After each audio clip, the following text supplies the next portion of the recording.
एक बार अर्जुन अकेले ही शिकार करके रामेश्वरम तीर्थ में स्नान करने के लिए आए। स्नान कर कर वो समुद्र किनारे घूमने लगे।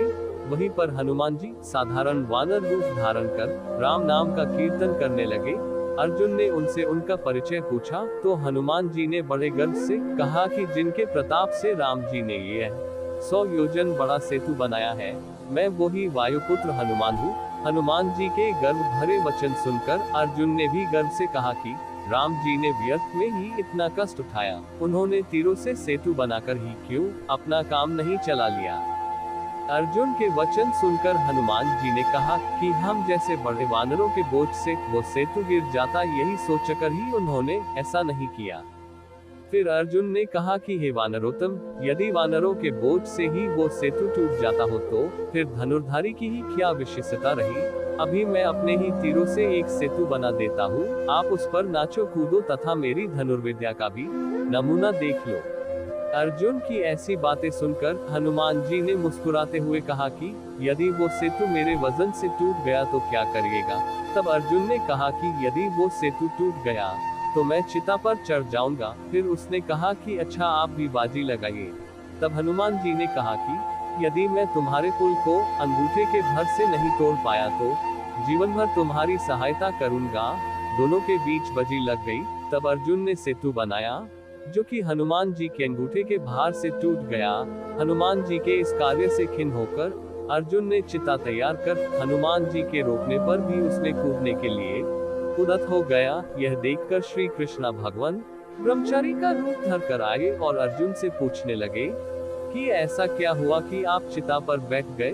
अर्जुन ने सब बात भगवान को बता दी, जिसे सुनकर भगवान ने कहा कि तुम दोनों ने जब बाजी लगाई थी तब यहाँ कोई साक्ष्य नहीं था, अतः वो नहीं सारथी, क्योंकि बिना साक्ष्य के सच और झूठ का पता नहीं लगाया जा सकता। इसलिए तुम दोबारा से सेतु बनाओ और मैं उस बात का फैसला करूंगा। दोनों ने बटू की बात मान ली। तब अर्जुन ने फिर से वैसा ही सेतु बनाया जिसके नीचे भगवान ने सुदर्शन चक्र लगा दिया था। हनुमान जी ने फिर से उसे अंगूठे से डुबाने का प्रयास किया। इस बार वो भी डूबा। जब हनुमान जी ने देखा कि वो सेतु मजबूत है तो वो उस पर खूब कूदे, किंतु उस सेतु का बाल भी बांका नहीं हुआ। उन्होंने सोचा कि पहले तो ये सेतु बड़ी आसानी से टूट गया था, पर अब ये टूट ही नहीं रहा। हनुमान जी समझ गए कि वो बटु कोई और नहीं स्वयं श्री कृष्णा है और हम दोनों के गर्व का परिहार करने के लिए ही वो इस रूप में आए हैं। तब उन्होंने अर्जुन से कहा कि अर्जुन, आपने इन बटु की सहायता से हमें परास्त कर दिया है, क्योंकि इन्होंने सेतु के नीचे सुदर्शन चक्र लगा दिया है। अर्जुन, हमें ये बात मालूम हो गई है कि ये बटु तुम्हारी सहायता के लिए ही आए हैं।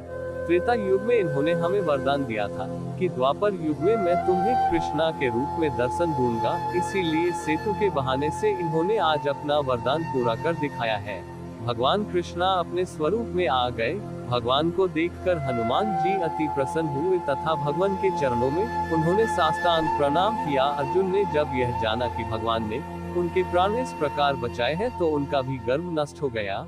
बाद में श्री कृष्णा ने अपना चक्र वापस धारण कर लिया तथा अर्जुन का बनाया गया सेतु भी पानी में डूब गया। तब श्री कृष्ण ने कहा कि अर्जुन, तुमने राम से प्रतिस्पर्धा की थी, इसलिए तुम्हारा सेतु डूब गया, तथा हनुमान जी, आपने भी श्री राम से प्रतिस्पर्धा की थी, इसलिए आपको भी अर्जुन से हार का सामना करना पड़ा। इस प्रकार आप दोनों का गर्व नष्ट हो गया। अब आप दोनों आराम से मेरा भजन करो। ऐसा कहकर श्री कृष्णा अर्जुन के साथ हनुमान जी से विदा लेकर वापस हस्तिनापुर को चले गए।